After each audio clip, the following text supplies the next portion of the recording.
Green house effect and global warming.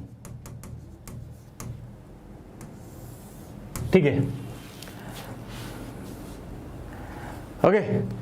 तो greenhouse effect basically क्या है? ये जो ग्रीन हाउसेज हैं, these greenhouses are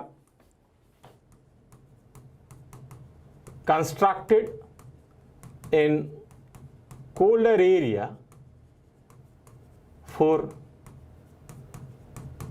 cultivation।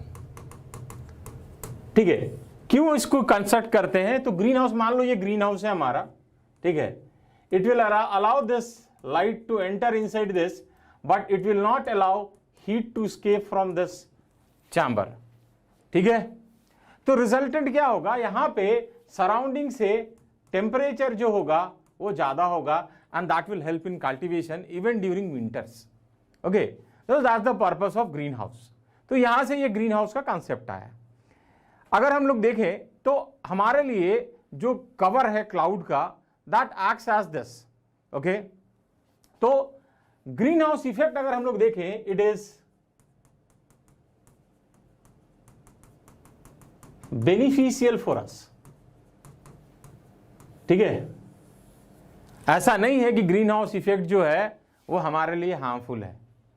ठीक है, ये हमारे लिए बेनिफिशियल। अगर ये ग्रीन हाउस इफेक्ट नहीं होता तो ये याद रखिएगा, average temperature of earth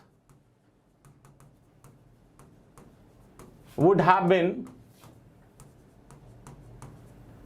-18 degree centigrade in place of 15 degree centigrade.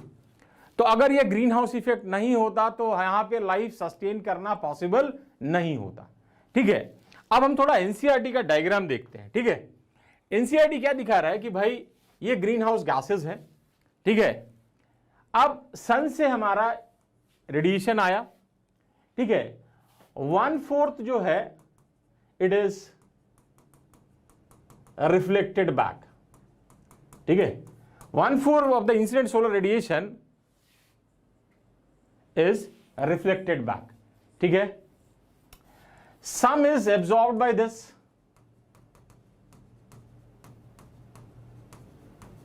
ठीक है, and almost half falls on earth surface। ठीक है, तो करीब करीब आधा जो है अर्थ सरफेस पे आता है। अब अर्थ उस रेडिएशन को एब्जॉर्ब करती है and it reemits this in infrared, longer wavelength है दैट इंफ्रारेड। अब ये जो क्लाउड कवर यहां पे है, it will reflect back this infrared radiation again towards the earth surface, और ये प्रोसेस चलता रहेगा जब तक पूरा लॉन्गर वेवलेंथ का रेडिएशन खत्म नहीं हो जाए। So there is continuous heating and reheating of earth surface and that results in increase in temperature of earth surface. तो कहते हैं greenhouse gas absorbs long wave infrared radiation from the earth and emit it again towards the earth. The cycle continues till the earth surface has no long wave radiation to emit. तो तब तक ये process चलता है जब तक earth infrared radiation को radiate करना खत्म नहीं कर देती, जब तक उसके पास वो पावर नहीं रहता है कि वो रेडिएट कर सके। तो ये जो ग्रीन हाउस गैसेस हैं, ठीक है, तो अगर आप ग्रीन हाउस गैसेस को देखेंगे, ये पाई चार्ट याद रखिएगा। ठीक है, तो इसमें जो मेजर कंट्रीब्यूटर है हमारा, दैट इज CO2। तो आप देखिए ये ग्रीन हाउस गैसेस है, 60% is contributed bye CO2, 20 methane, CFC 14% and N2O 6%। तो ये आप याद रखिएगा पाई चार्ट, इससे क्वेश्चन आता है। चलिए मैं पूरा ही पढ़ के आपको समझा देता हूं जो नहीं समझ में आ रहा है।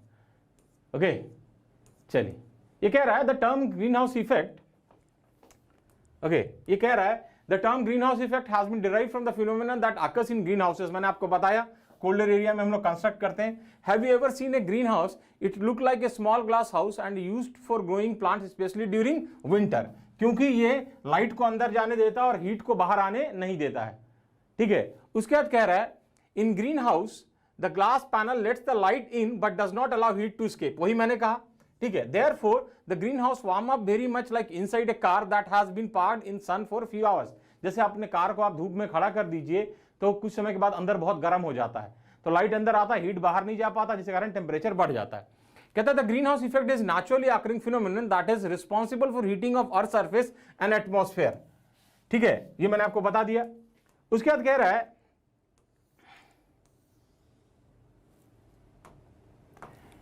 surprised to know that without greenhouse effect the average temperature at earth's surface would have been chilly -18 degree, मैंने बताया, in place of 15 डिग्री। उसके बाद कह रहा है in order to understand the greenhouse effect it is necessary to know the fate of energy of sunlight that reaches the outermost atmosphere। तो कह रहा है ग्रीन हाउस इफेक्ट समझने के लिए ये जरूरी है कि जो अर्थ से लाइट आ रहा है उसका क्या भविष्य है, उसके साथ हो क्या रहा है, ठीक है। Clouds and gases reflect about 1/4 of the incoming solar radiation, तो जितना रेडिएशन आता है उसका 1/4 जो है वो रिफ्लेक्ट बैक हो जाता है, and absorbs some of it, but almost half of incoming solar radiation falls on Earth's surface heating it, while a small proportion is reflected back. Earth's surface re-emits the heat in the form of infrared radiation, but part of this does not escape into space as atmospheric gas, carbon dioxide, methane, etc. absorb major fraction of it. The molecule of these gases radiate heat energy, and a major part of which again come to Earth's surface, thus heating it up and once again. तो कह रहा है कि जो earth surface पे, कीर्ति आपने पूछा, सुन लो ध्यान से, कि बोला जो अर्थ सरफेस से फॉल कर रहा है तो अर्थ एब्जॉर्ब करने के बाद इंफ्रारेड रेडिएशन के फॉर्म में उसको रिलीज करेगा। और क्लाउड में हमारे ये ग्रीन हाउस गैसेस हैं, carbon dioxide, methane, CFC, N2O, ये क्या करेंगे, उसको फिर से रिफ्लेक्ट बैक करेंगे अर्थ की तरफ, फिर अर्थ एब्जॉर्ब करेगा, फिर इंफ्रारेड रेडिएशन रिलीज करेगा, फिर उसको रिफ्लेक्ट बैक करेंगे, और ये प्रोसेस चलेगा हीटिंग और रीहीटिंग का, and that results in this green house effect. कह रहा है this cycle is repeated many A time, the above mentioned gases, carbon dioxide and methane, are commonly known as greenhouse gases because they are responsible for this greenhouse effect। तो ये process बार बार हो रहा है जिसके कारण टेम्परेचर जो है वो बढ़ जाएगा। क्लियर नाउ अब उसमें हमारा जो नेक्स्ट टॉपिक आता है दैट इज ग्लोबल वार्मिंग, ठीक है। तो दो चीज था इसमें, green house effect and global warming. तो ग्रीन हाउस इफेक्ट मैंने आपको बता दिया क्या होता है। ग्लोबल वार्मिंग क्या है? ग्लोबल वार्मिंग का मतलब होता है that is gradual increase in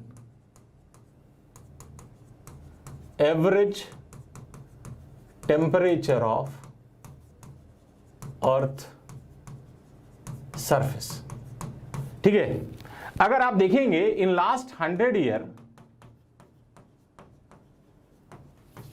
average temperature of earth increased by 0.6 degree centigrade, ठीक है। तो अगर आप देखेंगे कि लास्ट 100 ईयर में हमारे अर्थ का टेम्परेचर जो है it is increase by 0.6 degree centigrade. अब बोलोगे यार ये तो बहुत ज़्यादा है नहीं, इससे क्या फ़र्क पड़ता है? बहुत फ़र्क पड़ता है, ठीक है। इससे फ़र्क ये होता है कि आपका पोलर आइस कैप मेल्ट करेगा, ठीक है।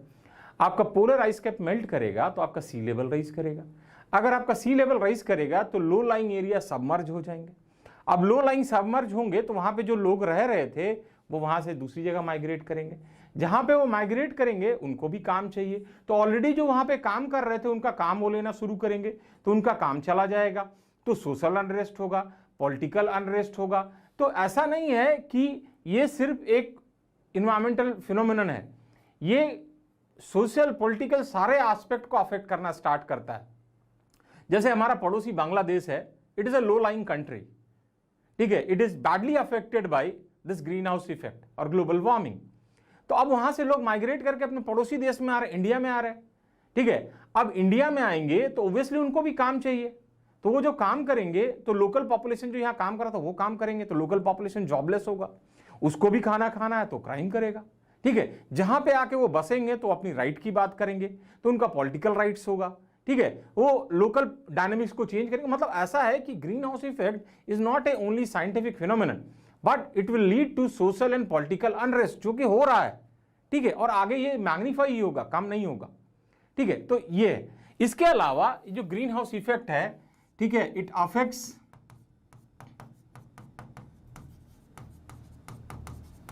weather phenomenon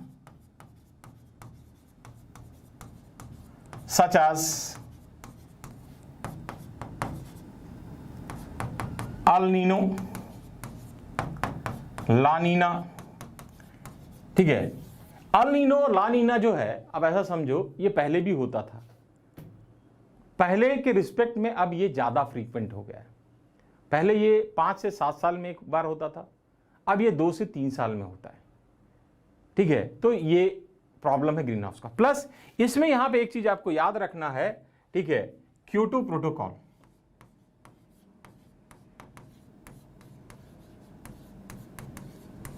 जिसको हम लोग COP3 भी कहते हैं, 1997 में हुआ था।